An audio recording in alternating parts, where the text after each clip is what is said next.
I've heard people ridicule the what happened at the crucifixion. People said, "Oh yeah, basically God came down and died for a weekend," making light of the cross.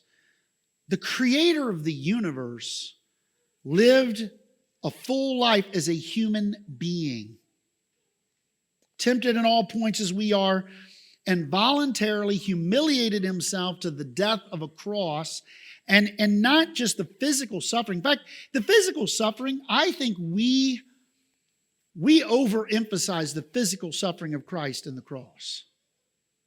Because the physical suffering pales in comparison to what it was for God to bear the sins of all of his people. There's been many people burned alive for days, tortured in various ways, tormented for long periods of time and tortured. The physical suffering, it says, and they crucified him. The Bible doesn't go into huge amounts of deal. We know what happened. We know he was beaten. We knew he was spit upon. We know he was stripped. We know he was mocked.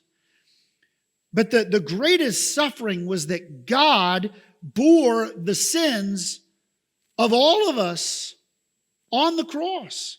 That he became the object of God's wrath, and he's bearing the sin for people that are not seeking him.